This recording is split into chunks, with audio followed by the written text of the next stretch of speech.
Hello, welcome back. This is Calculus by Dr. Oz. Today we're going to go over an exercise where we're going to verify the convergence of given infinite series. And we're going to use the properties of infinite series because the two series given in the question statement, these are very, very special infinite series, and there's a specific way to handle each series. Like in part A, we're talking about a geometric type series, and in the second part, in part B, 1 over n plus 1. This is a very special telescoping series. So I'm going to teach you how to handle each case in terms of proving their convergency. All right, let's hit the road. All right, let's start with part A, but I want to make a correction here. When I was presenting this question a few seconds ago, this was 1, but it's supposed to be 0. For you to have a sum starting from 1, and it's supposed to start from 0. Okay, just make that correction. And let me just remind you what a geometric series is. Well, if a series is given in the form of a times r to the n, where a is a number and r is the ratio of the geometric series, then you can say something about the convergence or divergence depending on what r is. Okay, so in this case, if the absolute value of r is greater than or equal to 1, then the immediate conclusion is that the series is divergent. And if the absolute value of r is less than 1, as you see right here, so that essentially means that r is in between -1 and 1. So I can go ahead and write here that r is in between -1 and 1. Then the series is convergent, and the sum is in fact equal to a over 1 minus r. So the sum is written in terms of a and r. So if you can spot a and r in the geometric series, and that series is to start from 0, by the way, just make sure that you have the same pattern going on here, then the sum can be represented by a over 1 minus r. So for this particular case, well, let's spot a and r. So I have 0.9 to the power of n, and there's no coefficient in front provided to us, so I can have a hypothetical 1 here. So in fact, that becomes the a, and r becomes what we have inside the parentheses. It's positive 0.9. And I know from the previous slide that the sum is a over 1 minus r. Here we go. I have a over 1 minus 0.9. Okay, so that's equal to 1 over 0.1, and that is equal to 10.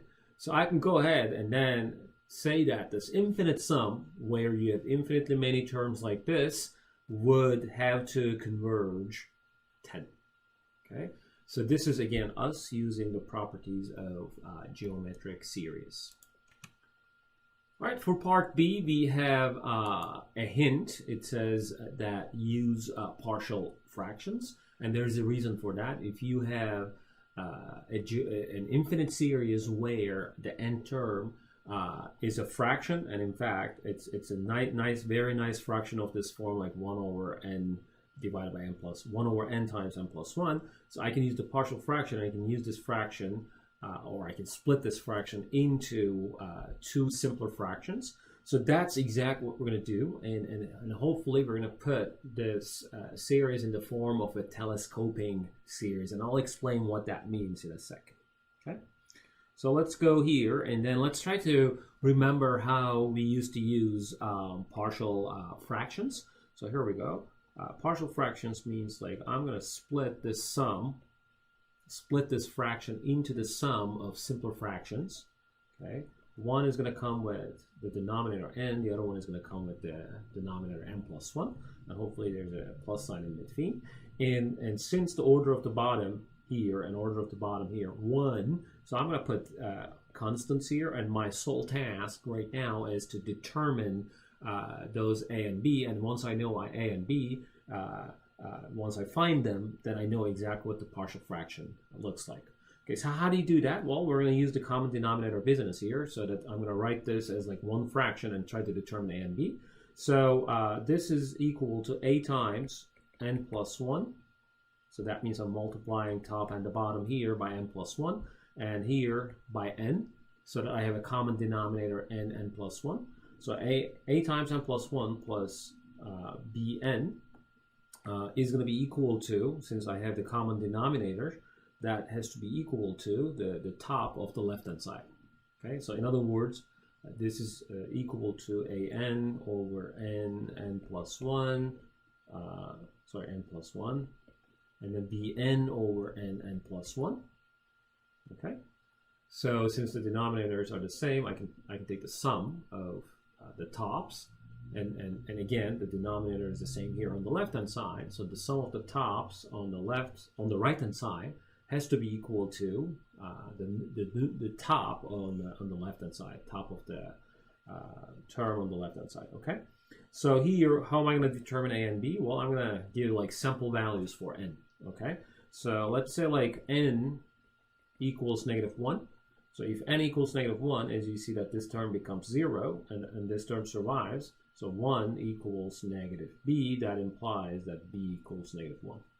Okay, and in the next step, why don't we try n equals 0, so that this term disappears but this term survives all the way. Okay, so that makes it 1 equals a, so a equals essentially 1. Okay, so this is one way to determine a and b. There are alternate ways to handle that. So if you know other ways, you're more than welcome to use your way to determine a and b. But at the end of the day, all I need here is to replace this a and b by a to be 1, b to be -1. So as you see that I have a nice partial fraction. All right, to sum up, we had the partial fraction of 1 over n plus 1 as 1 over n minus 1 over n plus minus 1 over n plus 1, but I can also write this as 1 over n minus 1 over n plus 1. Okay, so what we're going to do here is that we're going to replace this term here by the difference of these two fractions, and we look at the partial sum. In other words, we're going to look at the sum of the first couple of terms to see if there's any pattern. Okay, so let's just do that. So for example, S1 in this regard is going to keep only one term in the sum for n equals 1. So it's going to look like 1 over 1 minus 1 over 2. And S2 is going to keep two terms in the sum. So the one coming along with n equals 1, so 1 over 1 minus 1 over 2, plus another term which corresponds to n equals 2, 1 over 2 minus 1 over 3. So if I want to go further, let's say like dot dot dot, I want to write the capital N's partial sum. Okay, so that's going to involve the very first term and the very second term. Okay, all the way to n minus first term, which is 1 over n minus 1 minus 1 over n. And the last term is going to be for n equals capital N. So 1 over n minus 1 over n plus 1. Okay, this is a very, very classical way to handle this problem by just writing the partial sum. And as I said earlier, there's going to be a property of the partial sum coming along.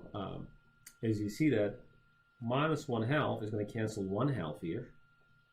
Okay, if I had another term here, that would look like 1 over 3 minus 1 over 4.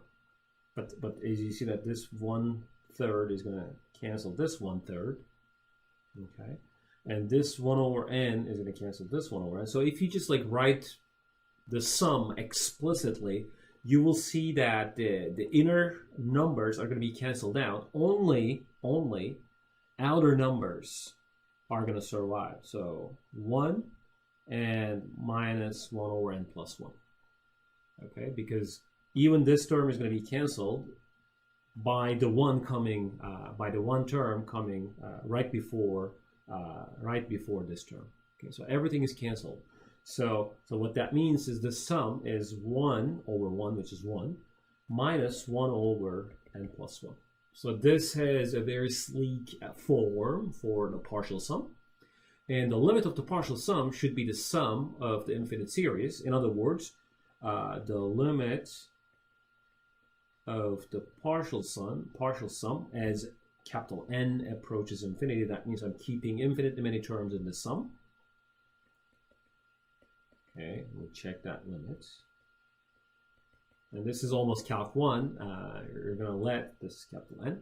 So you're going to let capital N go to infinity. So this term here is going to approach 0. So the only term that survives is 1.